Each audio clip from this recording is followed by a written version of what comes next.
Salut à tous, c'est Fishboy49 et aujourd'hui on se retrouve pour une nouvelle vidéo tuto de pêche. Dans celle-ci, je vais vous apprendre à pêcher le silure au leurre. Alors tout d'abord, je vais commencer par vous montrer quelques leurres qui vont marcher très bien pour la pêche du silure. On va commencer tout de suite avec personnellement mon favori, celui que j'utilise tout le temps si vraiment je vais cibler que du silure. En fait, ça va être celui-là. Ça s'appelle le Drunken Dancer de LMAB. Comme vous pouvez voir ici, c'est écrit. Alors, ça va être un leurre avec 2 virgules, comme ça, qui va être très gros. Lui, c'est le 21 cm, je crois. Et qu'on va monter avec, hop, ce type de d'hameçon. En fait, ça s'achète tout fait, hein, tout simplement, en magasin. Donc ça va être un plomb, comme ça, avec un anneau qu'on va visser à l'intérieur du leurre et 2 hameçons qui s'accrochent sur le ventre. Voilà. Bon, ça marche super bien. Ça va surtout prendre que du silure, hein. C'est rare de faire d'autres poissons avec. Ça peut faire du très gros brochet. Perso, ça m'est jamais arrivé, mais ça m'étonnerait pas que ça en fasse. Et ça marche très bien. Après, on va avoir d'autres catégories de leurres, comme par exemple le shad. Celui-là qui marche très bien et qui va être beaucoup plus multi-espèces. Donc on va pouvoir faire aussi du brochet avec. Ça va être mon petit préféré. C'est celui-là, le Spark Shad 7 inch de Megabass. Donc il marche très bien. Un peu cher, je crois que c'est 22 € les 3. Après, pour ce qui est des shads, on va aussi avoir les articulés, comme ceux de Savage Gear. Après, on va avoir aussi plein d'autres leurres différents qui marchent très bien. Franchement, le choix du leurre souple en vrai est pas très important.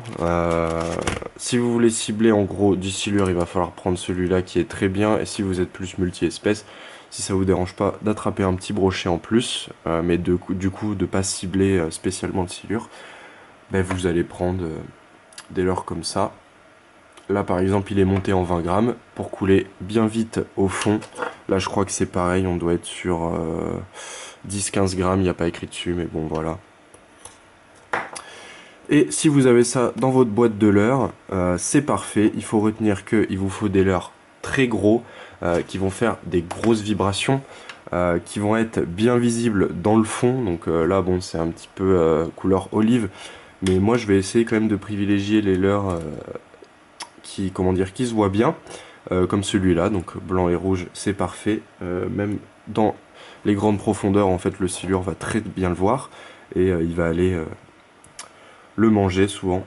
Donc voilà, si vous avez ce type de leurre, c'est parfait. Pareil, lui, on voit pas, mais en fait, il devient violet, je crois, dans le fond. Il n'est pas marron. Là, on dirait qu'il est marron, mais en fait, c'est un leurre qui devient violet. C'est le Cannibal Shad. Ça aussi, ça marche très bien sur le brochet. Mais voilà, il n'y a pas grand-chose à savoir de plus là-dessus. Donc maintenant, on va passer à la technique de pêche pour le silure. Alors maintenant, pour ce qui est de la technique de pêche du silure au leurre souple, en fait, ce qu'on va faire, comme vous voyez sur le schéma qui s'affiche à l'écran, c'est qu'on va laisser couler le leurre au fond, et en fait on va sentir dans la canne quand ça touche le fond. Je veux dire, les leurres ils sont tellement gros que en fait les vibrations remontent dans le fil et on sent quand elles s'arrêtent et que ça touche le fond. Ensuite, ce que vous allez faire, c'est comme sur la vidéo là de démonstration, c'est faire en fait des grosses tirées et ensuite laisser le leurre retomber dans le fond. En fait, on va tout le temps garder le contact avec le fond et on va faire des tirées assez amples et assez lentes parce que le silure, souvent, c'est un poisson qui se déplace pas très vite.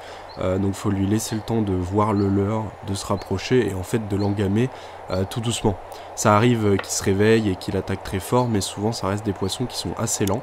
Et vous le verrez à la touche, c'est très facile en fait à reconnaître parce que le leurre ne revient pas, quoi. Suffit de ferrer et puis le fil part tout seul. Alors là sur la vidéo j'ai une canne assez légère, c'est je crois une 8-28 grammes, quelque chose comme ça, ou 5-30 grammes.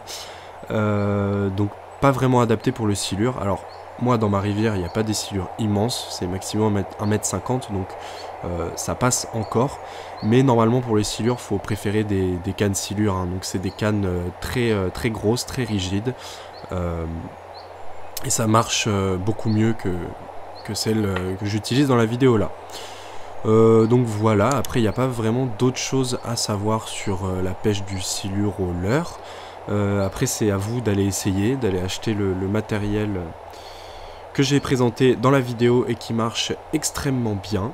Et puis sur ce, moi je vous souhaite bonne chance et bonne pêche. Allez, salut!